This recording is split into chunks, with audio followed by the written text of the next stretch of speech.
I'm ready. The first thing I'll ask you is, you contacted us. Yes. You have issues with the story that the police and the county attorney's office has put out there. What's the difference? What do we need to know? Well, you need to know how it happened in the very beginning. Well, we had family members that were murdered over in the Spencer Projects. Okay, and then 2 days later, we were going to have visitors, company, family. So I stayed up all night, we did, cleaning and sorting clothes and all that. Well, I decided to go to sleep over in the next day. I don't know what time it was, could have been around 10ish or maybe 11. I decided to go to sleep. Not long after that, my daughter apparently came up there with her little boy and laid down also. Well, my other daughter, I have 10 children, so my other daughter told me that it could have had maybe 10 minutes later. She came over, we were all sleeping. She said, and then she left, because she lived directly behind my other daughter. She said when she came back, probably 10 minutes or so, she said everybody was gone. Well, that was weird to her because the door was wide open. So I woke up by my daughter screaming, saying, "Mama, my baby's hurt." So I instantly jump up, I run downstairs. I said, "Tata, give me the baby." She's still hysterical. I was a medical person, so I knew to keep it calm and whatever. So I said, "Give me the baby." She gave me the baby. I ran out the door. I didn't run, actually, but I walked fast out the door with the baby in my arm. And as I was walking, I was doing the CPR, doing the things that I kind of remembered, but I think that helped also. I didn't recognize he had a bullet in his neck until we were in the car and I was doing CPR and doing the breaths with him. I told her to get in the car, put her hand on the horn, keep it moving, run through stop signs, run through lights, I don't care. She did what I told her to do. Then she called the ambulance. She was still driving. We met them over on Broadway. The ambulance got there, they took the baby from me. They had my grandson on the outside. They were speaking with him and that was fine. When they put him back in the car, I told them to put on the seatbelts because my thing is to get to the hospital. I realized I didn't have on any shoes. I told them, I said, we're going back to the North Gate. We're going back to home to get my shoes. When I get back there, the detective tells me that I beat all the cops back there. Not true. When I got back there, I got witnesses. All the cops were there. There was a lady. I said, "Ma'am, please come on. Let me go get my shoes." She came with me. I went and got my shoes, put them on. She watched me do the whole thing. I went out the door, went to the hospital. End of story. We left the door wide open. Who's going to think, "Oh, I better lock the door," or "I better do"? None of that other is true. Never seen a gun as they said I did. Never seen one. The only guns my grandsons mess with is the little BB guns that all the kids over in the neighborhood play with, which I don't like BB guns either. I did gang intervention for 20 years, so I don't like any guns. And that is really the real story. Now, I know. And what else was I going to tell them? Oh, yes, the detective had my little grandson to look at a picture with guns. And he tried to say that the gun was on the inside. That's not true. The gun never was on the inside of the house until my grandson found it in the bushes, brought it in because the paper that he showed him of the gun, my grandson pointed to it. He said, "How does it look?" My grandson said it was see-through and it was orange tip. Now, I know the police have put this out there. I know that you're disputing what they're saying, but I know Yes. they said that the boy has changed his story and that he had at some point said that he was instructed to lie. What do you say to that? That's not true. Tylisha did not get a chance to speak with him, period. As a matter of fact, she was so upset about the situation. She didn't want to speak to him and feel like she was being mean to him because her mind was somewhere else. She was like, "Oh my gosh," she was like, "I love him." She's like, "I love him, but I'm so upset right now. She's like, "I love you." She walked past him and said, "I love you." She walked past him, but she was like, "Right now I can't even think straight." She wanted to get in there with Kimarion and see what was going on. I'm sitting over there talking to Raekwon. He tells me the story. I'm the auntie he told it to. Nobody ever came and talked to me. Nobody did anything. It was me. Tylisha never had a chance to pull Raekwon to the side and say, "Tell them this, tell them that." That's a total lie. The only time she was able to speak to Raekwon, when she finally did, was when they went into that hospital and they were in the room with him with the police. With the detective. Right then, that's it. So with the this whole detective. this whole lie needs to stop. It's really, if they trying to just get a good story, just to put out there and make the world say, whoa, whoa, they need to stop with this one, because a baby's life is on the line. A mother is distraught.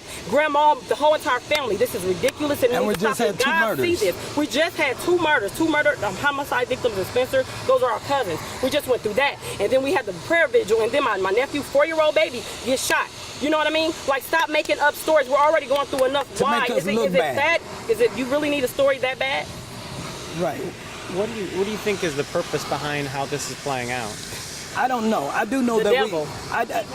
that's number one. But I do know that we have, well, not a suit, but we have complaints against the Council Bluff police officers. They want someone to We have that, pinpoint and this one. this was prior to my baby getting shot. This was prior. So I don't know if it's for defamation or whatever it is. I don't know what it is. But God knows we have given them the truth. I told the detective the truth. It's not going to change. My story's not going to change. One thing about the truth, you don't have to worry about trying to remember it. A lie, you have to worry about what did you say? How do I remember this? No, the truth comes naturally. And this is all the truth. I know I was told that you all aren't able to see the boys right now. I can see him now. Okay. See, because first that was they had me for obstruction. What did I obstruct? Because I took my grandson to try to save his life. What did I obstruct? This is that detective. You're not getting what you want. That's not my fault. All I can give you is the truth, and I have given you that. And now I'm really upset. So you can't ask me anything. Where do you see this playing out? I know that they've filed charges. I know your daughter has charges filed against her. What do you think happens? I don't know. We just have to wait and see. I really, really don't know. But I know that the truth will prevail. I do know that. Hugh Marion, how is he doing? Oh, he's doing good. He's doing good. He don't have any brain injuries. He did have spinal correction surgery. He had that. He's doing good. He's opening his eyes. He seen me yesterday. He was smiling. All that. Is he able to? Does it look like he'll be able to walk? I know that it was a spinal cord injury. So I'm not sure, but I believe God. And the reason why I say that is because my daughter right there, she had a daughter. She have a daughter who had 5 aneurysms. So we are a very spiritual family. We believe God for miracles. And so I believe that God will allow him to walk in time. I do know that it's going to be rehabilitation and all of that, and we're willing to do that. You know what I mean? She's a nurse. So we're willing to do that. You know, time is of the essence. We understand that. But I just thank God how it did play out. Although I regret what happened, I still believe, I think I just believe that it could always be worse. You know what I mean? Right. It's bad, but it could have always been worse. And I thank God that it wasn't. And the 8-year-old, how's he? He's doing good. We see him often. We see him often. And they just need to be back home with their family. They need to be home with their family. And after this, we have another big story. Once these cameras are off, we have another big story that you need to cover. Back to the boy. Do you think that it was a gun then? Do you think it was a BB gun? How do you guys think this happened? In the beginning, I thought it was a BB gun. But once he went to the doctors, we know that it had to have been a real gun that he found and he did use. But if I know my grandson, he thought it was a play gun. And that was the only reason why he done that. He wouldn't have done it. You know what I mean? He wouldn't have hurt his own little brother. That's why I hate guns. Even BB guns. I hate all guns, you know. And so, yeah. I guess the last question I ask you, what's most important to you and your family right now? The most important things is that my baby recover and that they both come out of the system, come home to us. That's the most important thing. And that these people stop defamating our character. If you don't know the story, then be quiet and pray about it. Are you concerned at all that they do want the 8-year-old with Department or DHS right now? Are you concerned that they might try to keep him from the family? No, we get to see him and everything. No, I think their goal is to really get closure in this and then for the babies to come home. because those are good people. I mean, the ones I've met, they're really good people. So I think they just really, really want closure, you know. And then I think they really want them to come home to people that really love them. Is there anything else before he's going to get a couple more shots? But before he does that, is there anything else you want to say? Because I told you we'll play this in its entirety on our website. I want to make sure people have a chance to hear everything and anything that you have to say, so that it's fair. I think I've covered. I want to say something about that lie they put out. It's really getting to me. Yes. That we did not ever one time go the day after my nephew was shot, period. We didn't go to the casino. We did not go to the casino. It was about a couple weeks later. Me and Tylecia, me and her, we went. We had valet in that car right there. All they got to do is pull it up. Oh, you don't casinos have cameras? They have footage, Sure. right? When they rolled that footage, they can see Tylecia and I getting a valet, walking in there, her giving ID, her walking through me right behind her in tow, her going up and get some pop, me sitting down. Are you serious? So for them to say, oh, Tylecia was seen going into Harris and seen being turned away because she did not have her ID is a complete lie. Like, why would you even say that? I don't understand. Why? I do have one more thing I would like to say.